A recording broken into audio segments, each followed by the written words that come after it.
happy Monday. We're going to start today with some body weight squats, and we're just going to kind of do mostly legs and core. And then on Wednesday, we'll pick back up with upper body. All right, so the first one's going to be body weight squats. You can put your hands behind your head, hands out front or by your sides. Angle your feet wherever you're comfortable, heels just outside your hips, toes pointed slightly out. That's more comfortable for me, wherever you're okay. And you're just going to sit your butt down. Keep your heels on the ground, make sure they're not rolling up. And you're gonna squat your butt down right between your heels and push right back up. So from the side, it looks like this. Doesn't have to be butt to grass. I just want you to make sure you break parallel at least. If you have to do it over a chair, go for it. And you're gonna do 20 of those. Exercise number 2, we're down on the mat. We're gonna do walking planks. So you're up in a high plank on your palm. You're gonna walk 2 planks. You can go 3 at a time if you have more room. 2 walks to the right, 2 to the left. So each walk is 1. So it's 1, 2, 3, 4. You're gonna do 12 total. So you should go back and forth about 6 times if you're doing 12. You're gonna start up in a high plank. Feet are a little bit wider than usual. You're gonna bring hands together, feet together, hands out wide. That's 1. Hands together, feet together, hands out wide. That's 2, come all the way together, and then go back. 1, 2, back. 1, 2, making sure you keep that core nice and stable as much as you can. So following your 12 walking planks, we are going to do 12 butterfly sit-ups. So we've done this one before, but I'm not sure if I've talked you through it. Bottoms of your feet are gonna come together, knees out wide like you're sitting in that butterfly position. You don't need to bring heels all the way to your seat. They can be nice and loose, but feet are together, knees are out wide. On the mat, you're gonna lay back, arms above your head, tap the ground. You're gonna lead with your arms, use that core to sit all the way up. And then I want you to reach for your toes or past your toes. That's 1, all the way to 12 above your head. Reach down, tap above your head, come up, and reach again for 12.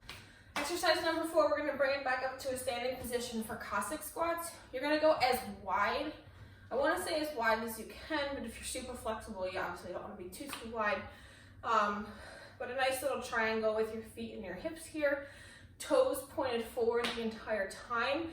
You're gonna lean to the side, squat your butt down, come back up to that triangle, and you're gonna squat down to the other side, come back up, down, and back up. Again, you wanna make sure that heel that you're squatting down on doesn't come up off the ground.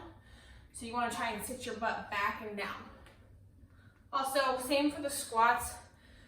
You don't need to get butt to grass, but I want you to try and break parallel with those legs. So from the side, if it looks any different, down, see my heels on the ground, up, and then down for 20.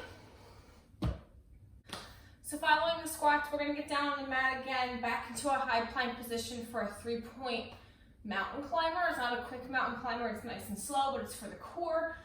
So the 3 points are where you're gonna drive your knees up to your arms.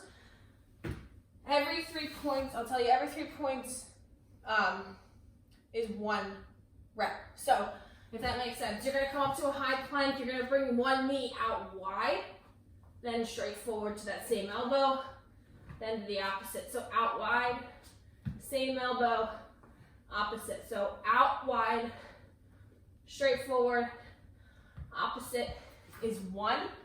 You can switch from left to right. I want you to do 5 on each, so 10 total. So following the mountain climbers, we're gonna flip over onto our back on the mat and do another core exercise. It's the hollow body hold, which we've done, but this time we're gonna add a foot flutter. So we're gonna do it for 20. So every left and right flutter is 1. So it's 1, 1, 2, 2, 3, 3, all the way to 20. This is a challenging one, but what you wanna focus on is using your core to control your body and keeping that spine nice and flat on the ground. So you can start Hands to elbows to make sure that spine is flat. Push your legs out to just below 45 degrees. Same with your arms. And you're gonna flutter your legs. That's 1, 2, 3, 4, 5, all using the core to control all the way to 20. So to finish off the circuit, we're gonna do 2D lunges. We've done these before. Again, I don't know if I've walked you through them, but you're gonna do 10 and 10 on each side. Every time you go forward and back, that's 1. So start with your feet in the middle. You're gonna take one leg, drop back into a lunge. Make sure your weight stays over that front foot for balance, but pretty much 90 degrees, 90 degrees. Come up to the middle and forward, back, and forward. All right, so that's 1, that's 1, that's 2, that's 2. Again, 10 and 10 on each side. Make sure you're driving through your legs. And then you're done. Repeat that whole thing 5 times.